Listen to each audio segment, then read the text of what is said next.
For a very long time, we've been conned into thinking about national security from a perspective of weapons only and from military readiness only. And those are obviously important tools for national security. So are secrets and intelligence officials who are actually looking out for our best interests, not for their own, and not running color revolutions in our own shores, and for that matter, not doing it elsewhere. God can't continue to bless those activities. He can't continue to bless that sort of deception, in my mind. But it is a con to think about national security absent where security actually begins, of course, at home. Right? And it's not just about the family. Clearly, solid families and solid foundation in faith creates a solid nation. And that's been seen time immemorial. That a nation with a solid faith foundation, a nation then with a solid family foundation built and anchored around that faith is harder to shake ideologically, which is, of course, why the leftists and those who tend to attack our country are attacking minds and souls. But there's also biological security. Not just against bioweapons. China has pledged to be the biggest and best purveyor of biological and chemical warfare in the world, their total war promise. But there are these bases that God gave us, these common blessings, because we need them to live. So it begins with air. You can live, a couple minutes without oxygen? Most people. Other people can go longer if they train for it, but probably tops 10 minutes. And then there's water. And without water, most people die within about 3 days. And I think tops maybe 5 days, maybe.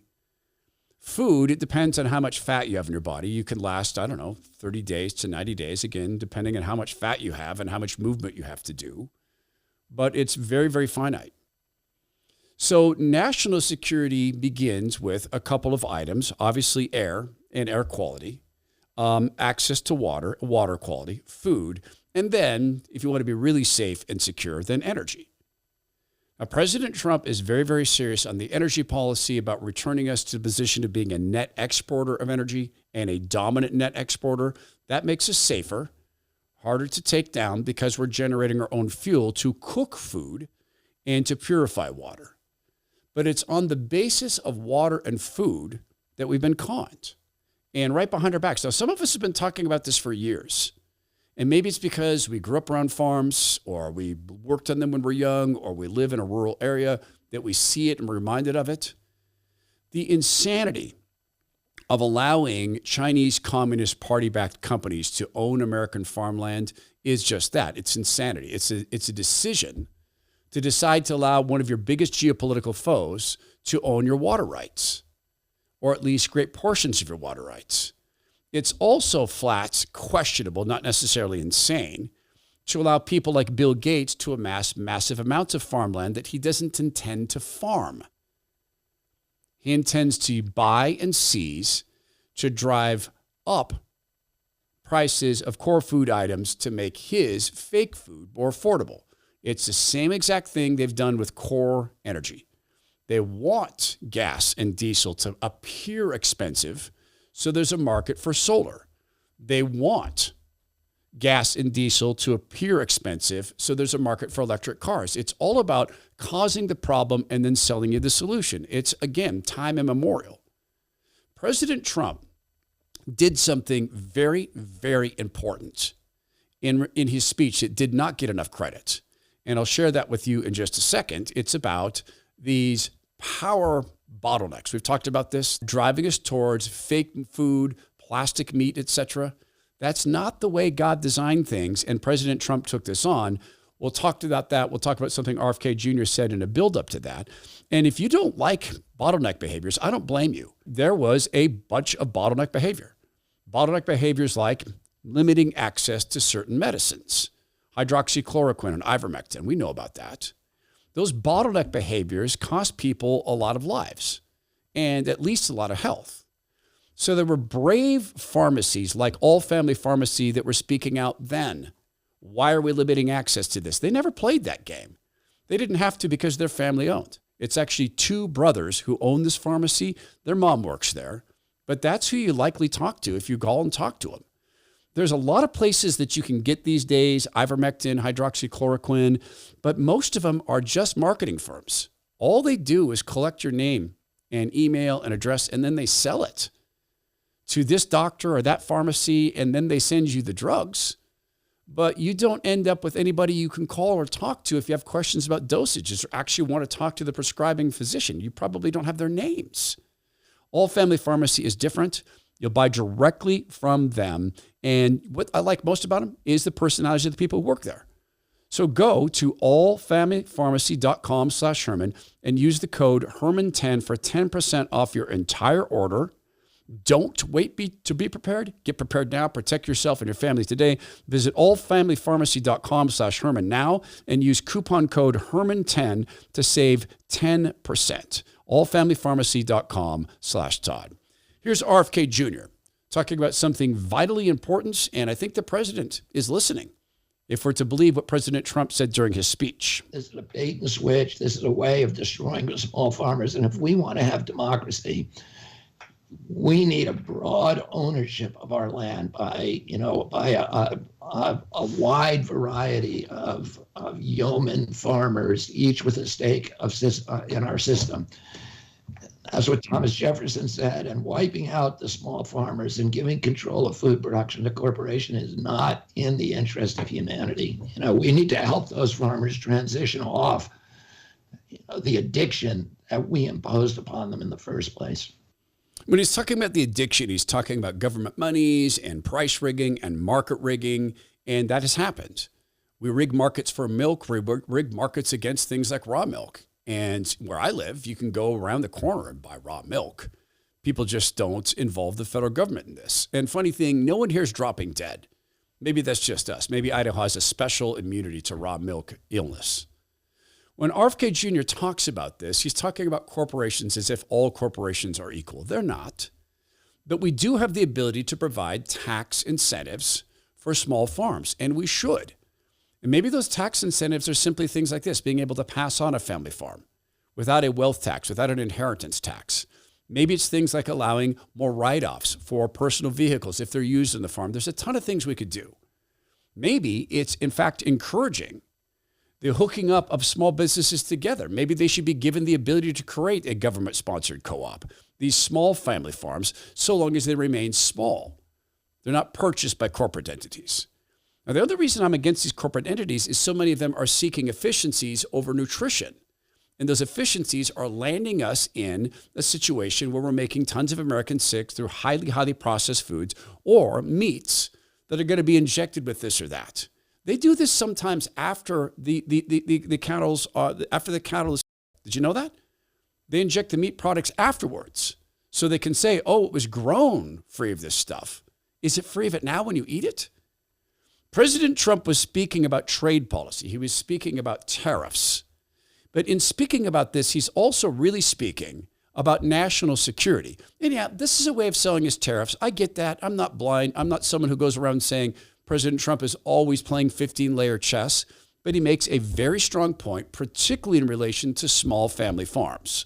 Our new trade policy will also be great for the American farmer. I love the farmer. Who will now be selling into our home market, the USA, because nobody is going to be able to compete with you. Because there's goods that come in from other countries and companies, they're really in a bad position in so many different ways. They're uninspected. They may be very dirty and disgusting, and they come in and they pour in, and they hurt our American farmers. The tariffs will go on agricultural product coming into America, and our farmers, starting on April 2nd, it may be a little bit of an adjustment period. We had that before when I made the deal with China, $50 billion of purchases, and I said, just bear with me, and they did. They did. Probably have to bear with me again, and this will be even better. That was great.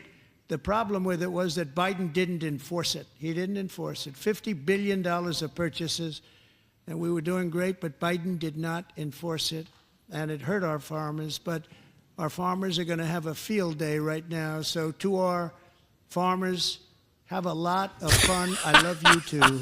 I love you too. All going to happen. Some other things that, and so again, once again, the Democrats can't stand up for family farms. And I get it, that's the game.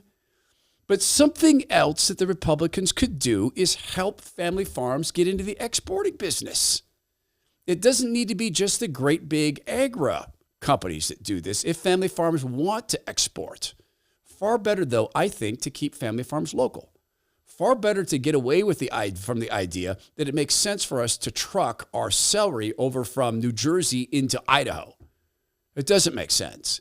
It makes sense to create local efficiencies and through tax write-offs, et cetera, and incentives, help family farms stay family. But the attack is global. There is an attack against family farms. It's been very clear for anyone who watched Netherlands, anyone who's seen what's going on in Scotland, anyone who's watching Irish Farmers Told, you have to get rid of this farmland because the newcomers need a place to live. And this is what they're being told in many, many cases. Keir Starmer, who is the conflicted and utterly corrupt Prime Minister of the UK, incidentally, has quickly become the least popular UK Prime Minister in history. In 2023, he promised to support family farms. That is not what he's done. Every day seems to bring a new existential risk to British farming. Losing a farm is not like losing any other business. It can't come back. That's why the lack of urgency from the government, the lack of attention to detail, the lack of long-term planning, it's not on. You deserve better than that. And clearly he was lying. Because in the UK, he's one of the guys who's pushing a tax scheme that will make it impossible for families to hold on to their farms. In Netherlands, it was brute force. And the Dutch farmers and ranchers, particularly ranchers, were told, you have to cull your entire herds, or you'll never be again allowed to ranch in Europe. If you don't kill these pigs and these cows, you'll no longer be allowed to do that. And why? Well, because of emissions. And I just shared earlier a chart that seems to indicate that the earth has gotten cooler again, February through February. And in Netherlands, they were told, oh, it's the emissions from the cattle. In the UK, the scheme has been a tax scheme that makes it impossible for family farms to hold on to being family assets. In the United States, it's brute force, with foreign-backed companies going through the heartland of the United States, 5 key states, and being allowed to use eminent domain to seize farms in order to create carbon dioxide pipelines and carbon dioxide sequestering facilities to take everything we exhale, everything we're told is killing the planet, carbon dioxide, to capture it from the air, pipe it underground, and store it in massive containers. All of this done through the middle of farmland. Not along the highways, not alongside the farms, through the middle of them. And then having been seized, the farmers are told, you no longer get to grow crops on top of that land, even though the pipeline is thousands of feet below. Why? Because the sequestration of the carbon dioxide into these pipelines is the sequestration of an asset that these companies are going to use to build high-rise buildings that stack up all the methods for creating fake meat. All of it there, not on farmland. And all of it done at a scale and a scope that only big companies can do, all too often backed by foreign governments. We've been conned in this country into believing that national security is just weaponry. In fact, it starts with air, water, food, and then the energy to process those things. I think President Trump gets this. Praise God.